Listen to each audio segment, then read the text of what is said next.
speaker and conclude by saying about the Waqf board, sir, Waqf board and the Home Department, I would say, sir, Waqf board. मैं chief minister साहब से कहूंगा कि minority welfare भी आपके हाथ में है। सर, ये वक्फ बोर्ड का एक ऑफिसर है जो माइनॉरिटी वेलफेयर डिपार्टमेंट में 22 साल से है sir, 22 years sir, 22 years sir, he is into minority welfare department. अब बड़े बड़े लोग पूरा पुश कर रहे हैं कि ये 22 years से जो माइनॉरिटी ऑफिसर है, he is in charge of minority welfare, he is in charge of Haj, he is in charge of Waqf board, उसको इंचार्ज एडिशनल दे दिए सर। 22 साल से है।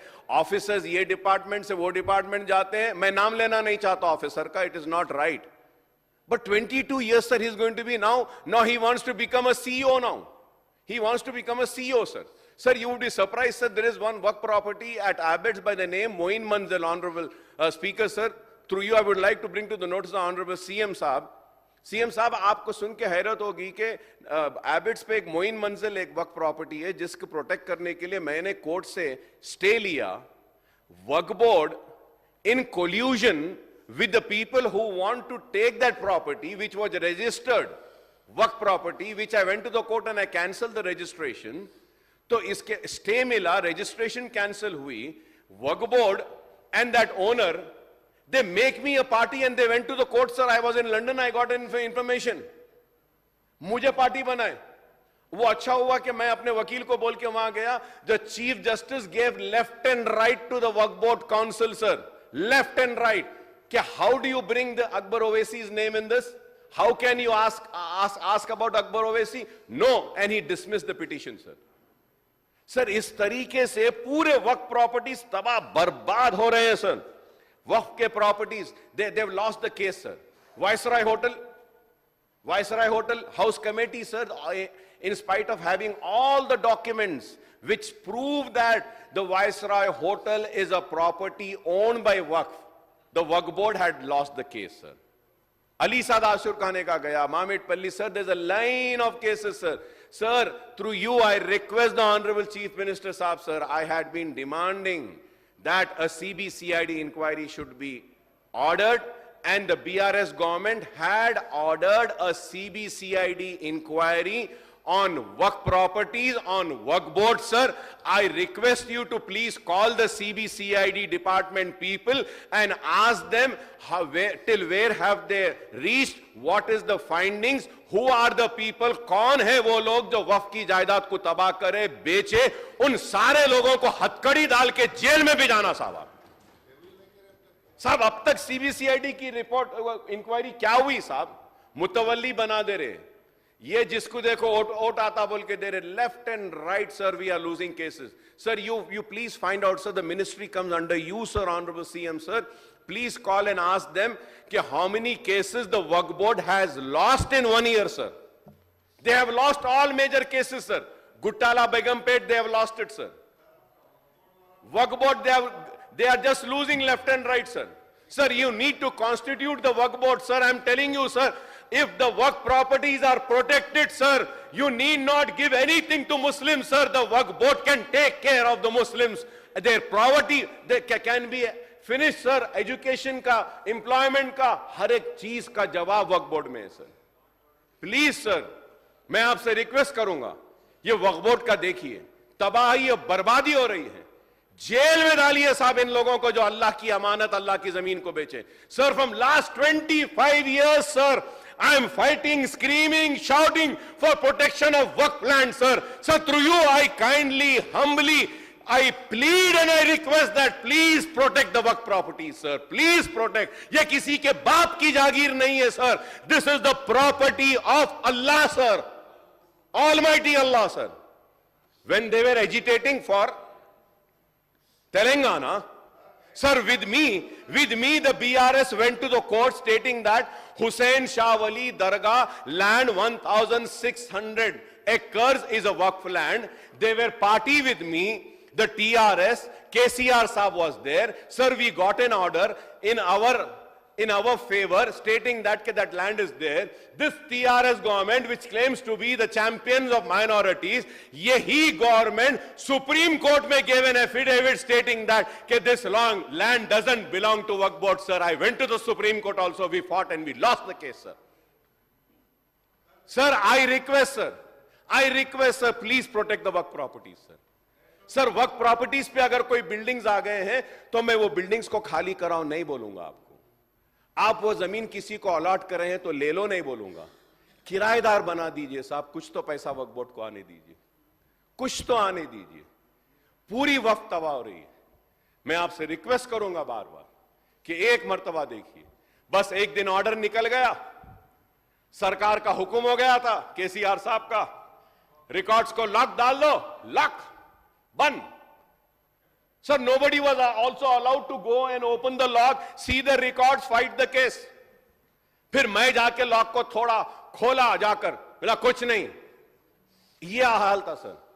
बेशक साहब दोस्त थे, लेकिन मैं ये कहूंगा कि हमारे पास ऐसा हुनर है कि हम दोस्तों से भी काम ले सकते हैं, दुश्मनों से भी काम ले सकते हैं। हमने इस दोस्त से काम लिया है, इंशाअल्लाह इस दोस्त से भी हम काम लेंगे और काम करवाएंगे, हम जरूर करवाएंगे। ऐसा नहीं है कि हमने ऐसे ही दोस्ती की और कुछ नहीं, हमने दोस्ती में सिर्फ गंवाया नहीं, दोस्ती में हमने कमाया भी बहुत है।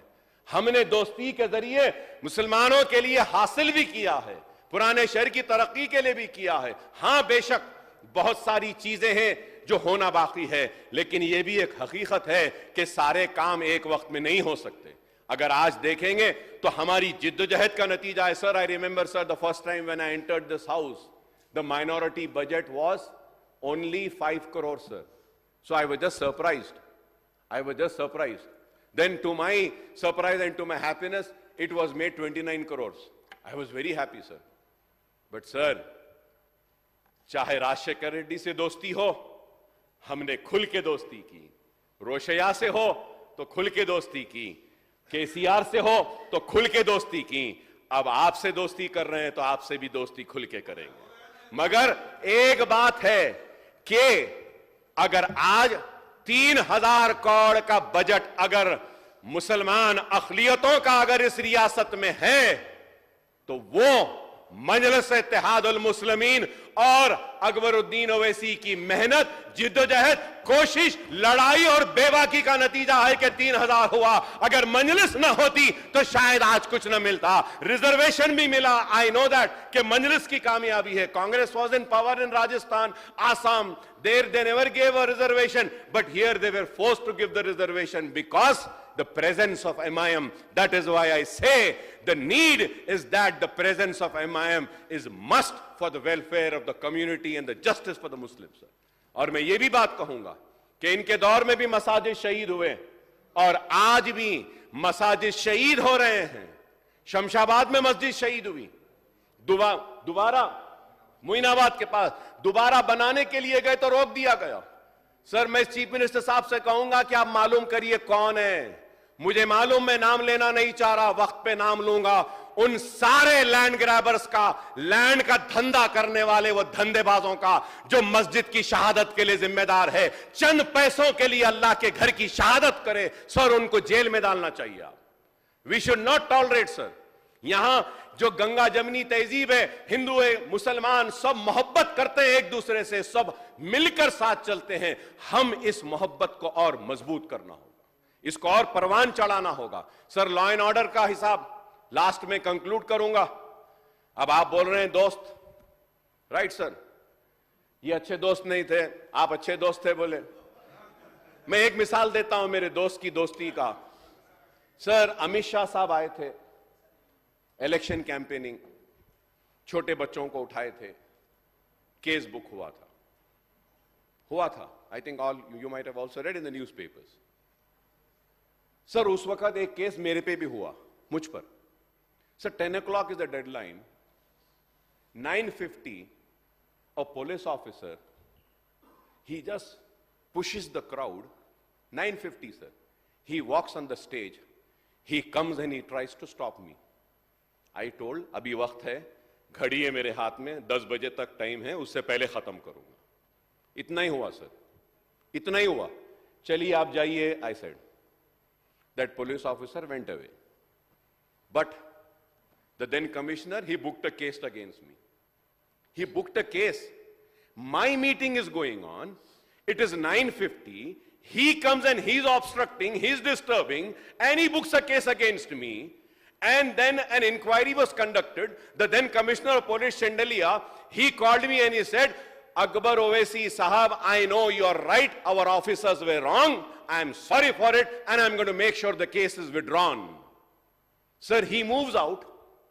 He calls the commissioner of police who's there today, and the commissioner of police says, no, I am not going to withdraw that case. The case will go. I am filing the charge sheet. मैं मुसलमान हूं बोल के मेरे ऊपर case, और वो अमित शाह है, आपके दोस्त या बड़े भाई है बोल के, उसलिए उनका केस वापस ले लिए. वाह, क्या है साहब, क्या है.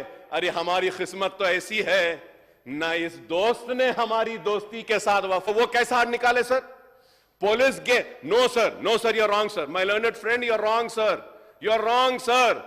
Police conducted an inquiry and gave a report stating that we can withdraw the case, and they submitted the court, and after the inquiry of the police, the case has been withdrawn from Amit Shah because he's Amit Shah. बड़े भाई के भाई, बड़े भाई के भाई. अब गरीब दोस्त है आपका ये, इसलिए केस चल रहा है. खैर sir, I am not worried sir. Akbar Owaisi डरने वालों में से नहीं है. पुलिस चाहे कितना भी जुल्म कर ले, ज्यादती कर ले, केस बुक कर ले, अकबर ओवैसी सीना पेश करेगा, पीठ नहीं बताएगा. लेकिन लॉ एंड ऑर्डर का क्या हाल है? रेप हो रहा है, गांजा आ रहा है, पकड़ा जा रहा है, फिर आ रहा है, ड्रग आ रहा है, पकड़ा जा रहा है, फिर आ रहा है. पुराने शहर में चाकू निकल रहे हैं, कत्ल हो रहे हैं. लॉ एंड ऑर्डर का क्या हाल है बताइए आप. लेकिन पुलिस 10:30 को डंडे मार रही है. Sir, I have the right to live. I have the right to live. I have the freedom in this country. After 11 o'clock, I am standing out of my house and the police is taking out their sticks and beating me. Curfew के ऐसा हालत कर दी है. Police sir, police अगर अपने duties करेगी ना सही तरीके से तो कत्ल नहीं होंगे, गांजा नहीं आएगा. मेरे दोस्त हैं, हमारे ऐवान में रुकन है, उनके एरिया में पुलिस रेड करी, 2 मरतबा कुछ भी नहीं घटा. तो उसके बाद में commissioner police came on record and said कि probably we have informers in our department who are informing and everything is clear, that's why we are not getting anything.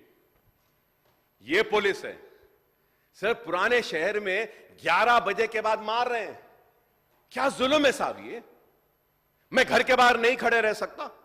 गरीब का घर, गरीब की झोपड़ी छोटी होती है, सोना मुश्किल है, गर्मियों में बर्दाश्त नहीं करके वो घर के बाहर निकल रहा है, तो बाहर कैसा निकला बोल के मार रहे हैं. क्या जुल्म है साहब ये. क्या इसलिए कांग्रेस को लाए कि मैं घर से निकलूं तो मारा जाएगा, मैं घर के चबूतरे पे बैठे तो मारा जाएगा. चाकुआं कत्ल बढ़ रहे हैं, लॉ एंड ऑर्डर कोलैप्स हो रहा है. Kindly take care of this law and order sir. और अच्छे ऑफिसर्स को ला लिए, अच्छे ऑफिसर्स को लाइए. करप्ट ऑफिसर्स नहीं होना, लॉ एंड ऑर्डर मेंटेन होना, गांजा बंद होना, व्हाइटनर बंद होना है, ड्रग्स बंद होना है. नशे की लत में आज पूरा शहर डूबा हुआ है. I welcome the initiative taken by the government and in particularly by honourable chief minister साहब by for curbing the menace of this ganja drug sir. We will lend our full support sir. But let me tell you sir, कोई गांजा बगैर police की मर्जी से नहीं आता sir. सब मालूम उनको सर, सब मालूम. लेकिन आंख बंद करते हैं अपने जेबों को भरने के लिए. इसलिए मैं कहूंगा कि आज वक्त की जरूरत है कि हमको और आपको फिरका परस्त ताकतों को आगे बढ़ने नहीं देना चाहिए. हमको देखना है कि असेंबली के नतायज क्या थे और उसके क्या थे. और चीफ मिनिस्टर साहब, आप मौजूद नहीं थे, तो मैं एक बात कहा था कि बजट के स्पीच में आपके डावोस को आप गए थे, 40 करोड़ का इन्वेस्टमेंट लाए. बजट स्पीच में आना था ना साहब कि शॉर्ट उसमें इतना बड़ा अचीवमेंट. तो काइंडली सर इस पर देखिए, और मैं उम्मीद करता हूं कि तेलंगाना रियासत तरक्की करेगा, खुशहाली के तरफ जाएगा, और यहां का जो पर कैपिटा आज है ये और आगे बढ़ेगा और मुसलमानों को उनका हक दिया जाएगा, उस्मानिया हॉस्पिटल बनेगा। और मुझे उम्मीद है कि पुराने शहर में ट्रेन छुक छुक आएगी मेट्रो।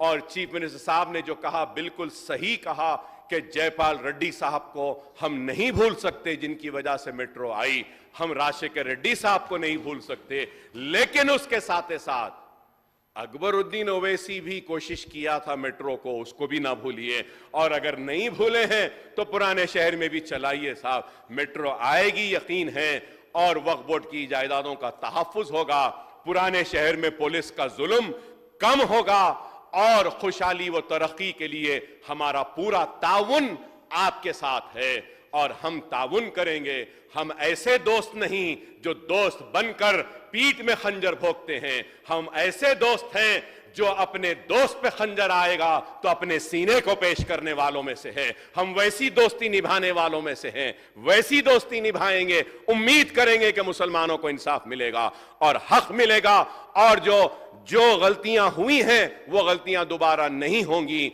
और मसाजिद शहीद नहीं होंगी, फिरका परस्त ताकतें कमजोर होगी। और स्पीकर साहब, मैं आपका शुक्रिया अदा करता हूं कि आपने जो मुझे वक्त दिया है, बहुत बहुत शुक्रिया। श्री కూనమనేని సాంబశివరావు గారు, గౌరవ ముఖ్యమంత్రి గారు. 1 minute. Speaker sir, Akbaruddin Owaisi గారి మీద పెట్టిన కేసు పోలీసులకు వాళ్ళు తీసిన విషయము ఇవన్నీ కనుక్కుంటాము. అయితే వారు ఒక ఆరోపణ ఏదైతే చేసిండ్రో ఆ ఆరోపణ సరైనది కాదు. అమిత్ షా గారు, కేంద్ర మంత్రి కిషన్ రెడ్డి గారు, బీజేపీ నాయకులు ఎన్నికల సందర్భంగా చిన్నపిల్లలతో ప్రచారం చేయించిందని ఫిర్యాదు చేసింది కాంగ్రెస్ పార్టీ ఉపాధ్యక్షుడు జి నిరంజన్. నేను అధ్యక్షుడిని, ఆయన ఉపాధ్యక్షుడు. ఆ రోజు ఎన్నికల ప్రచారంలో ఎన్నికల నియమావళిని ఉల్లంఘించి చిన్నపిల్లలను ఎన్నికల ప్రచారంలో వినియోగించిందని అమిత్ షా గారి మీద, కిషన్ రెడ్డి గారి మీద కేసులు కట్టండి అని ఫిర్యాదు చేసిందే కాంగ్రెస్ పార్టీ, నేను అధ్యక్షుడుగున్న పార్టీ.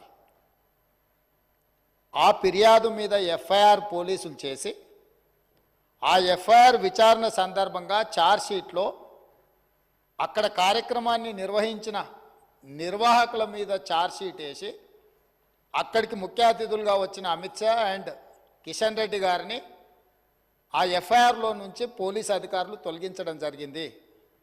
తక్షణమే కాంగ్రెస్ పార్టీ తొలగించిన అధికారులకు వ్యతిరేకంగా కోర్టులో ఫైల్ చేసి కంప్లీట్గా వారిని కూడా ఇందులో కొనసాగించాల్సిందే, వారిని ఛార్జ్షీట్లో తొలగించడానికి వీల్లేదు అని కాంగ్రెస్ పార్టీ న్యాయ పోరాటం మొదలుపెట్టింది. కాబట్టి ఇక్కడ నరేంద్ర మోడీ గారు ఈ దేశానికి ప్రధానమంత్రి. నేను మళ్ళీ చెప్తున్నా, ఈ రాష్ట్రాల ముఖ్యమంత్రులకు ఈ దేశ ప్రధానమంత్రి పెద్దన్న లాంటి వాడు. మీరు వివిధ రాష్ట్రాలలో అభివృద్ధి కార్యక్రమాల కోసం అనుమతులు, అభివృద్ధి కోసం నిధులు మీరు ఇవ్వండి, మీరు పెద్దన్న పాత్ర పోషించండి. ప్రధానమంత్రి అంటేనే పెద్దన్న, రాష్ట్ర ముఖ్యమంత్రులందరినీ సమానంగా చూడాలి. మీరు గుజరాత్ రాష్ట్రానికి ఏ విధంగా నిధులు తీసుకెళ్తున్నారో, మీరు ఉత్తరప్రదేశ్కి ఏ విధంగా నిధులు తీసుకెళ్తున్నారో, బీహార్లో మీ పొత్తుల ప్రభుత్వంలోకి ఏ విధంగా నిధులు తీసుకెళ్తున్నారో, తెలంగాణ రాష్ట్రానికి కూడా ఆ విధంగా నిధులు ఇవ్వాలి. తెలంగాణ రాష్ట్రం కేంద్ర ప్రభుత్వానికి ₹1 పన్ను చెల్లిస్తే 43 పైసలే తిరిగి మాకు వస్తున్నాయి. అదే బీహార్ రాష్ట్రం నుంచి ₹1 పన్ను చెల్లిస్తే ₹7.26 తిరిగి బీహార్ రాష్ట్రానికి మీరు నిధులు విడుదల చేస్తున్నారు.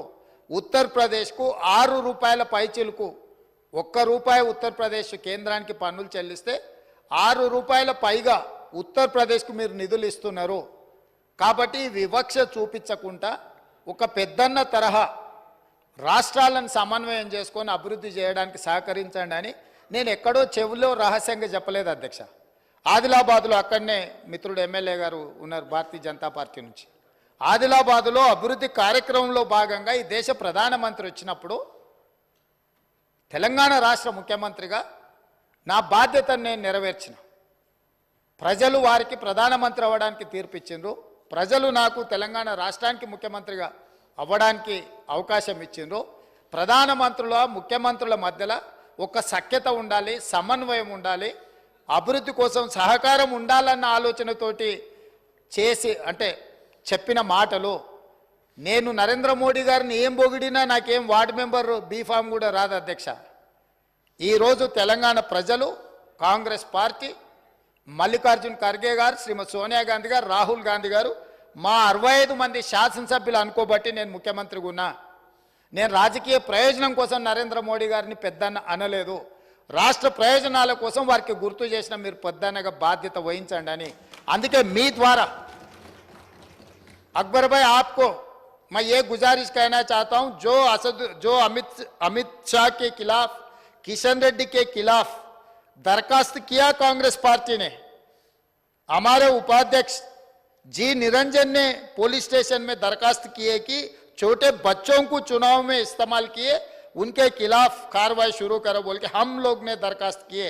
वही दरखास्त के ऊपर एफआईआर हुआ, अमित शाह और किशन रेड्डी जी को अक्यूज्ड बनाए.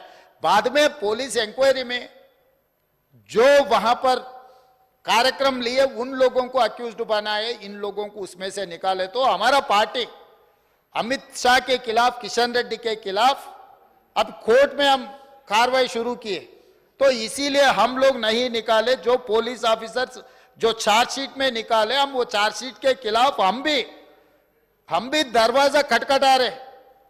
तो इसीलिए ये जो आपको जो गलत फहमी हुआ वो गलत फहमी दूर कर दो. हम बड़े भाई कहा बोले तो राज को कुछ पैसे लाने के लिए कुछ परमिशन मूसी जो आपके अपना जो ओरिजिनल सिटी है उसको अच्छा तरक्की में ले जाने के लिए हम लोग को पूछे थे, मगर उससे बगल और कुछ नहीं है. तो इसीलिए हम लोग नीति से हम लोग चुनाव लड़ेंगे और आगे तेलंगाना को तरक्की करने के लिए हम लोग कोशिश करेंगे. अकबर साहब. ऑनरेबल स्पीकर सर, मैं यही बात कहना चाह रहा हूं, उन्होंने तो आपको सौतेला भाई समझ लिया है और सीएम साहब अभी पूरा बयान करे कि किस तरीके से मेट्रो आएगी, स्टेट गवर्नमेंट का शेयर, गवर्नमेंट ऑफ इंडिया का शेयर, सब 2 दिन पहले गवर्नमेंट ऑफ इंडिया क्या दे रही है, क्या नहीं दे रही है, उस पे बहस, रेजोल्यूशन. यही बोलते हुए बैठ जाऊंगा. क्या आपको यकीन है कि mister Modi Hyderabad metro train के लिए देंगे पैसा? तो मैं आपसे करूंगा कि सर, मैं आपके जरिए आपसे कहूंगा कि अगर वो देते हैं तो बहुत अच्छा है, वो हमारा हक है, एहसान नहीं कर रहे हैं. लेकिन अगर नहीं भी देते हैं तब भी हम पुराने शहर में मेट्रो ट्रेन को चलाएंगे. मैं ये सुनना चाहता हूं आपसे. गौरव मुख्यमंत्री. మళ్ళీ నేను వారికి మాట ఇవ్వదలుచుకున్నా.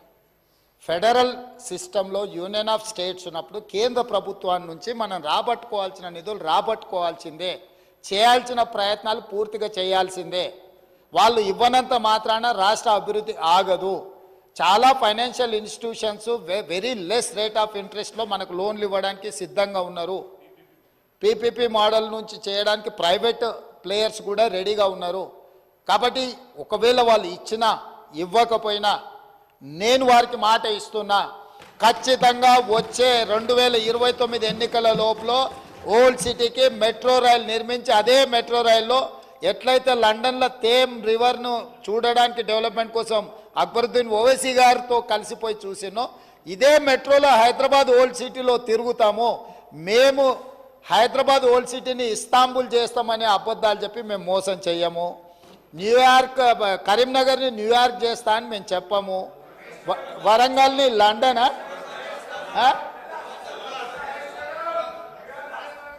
సో వరంగల్ని లండన్ చేస్తామని, కరీంనగర్ని న్యూయార్క్ చేస్తామని, ఓల్డ్ సిటీని ఇస్తాంబుల్ చేస్తామని ఇట్లాంటి అబద్ధాలతో మేము కాలం వెళ్ళదీయము. తప్పకుండా మేము చేస్తాము.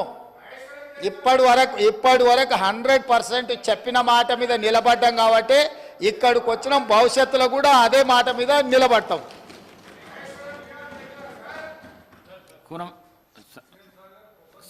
1 minute. సాంబశివరావు గారు 1 minute. నేను మీ ద్వారా గౌరవ సభ్యులందరినీ కూడా కోరుతా ఉన్నా అధ్యక్ష.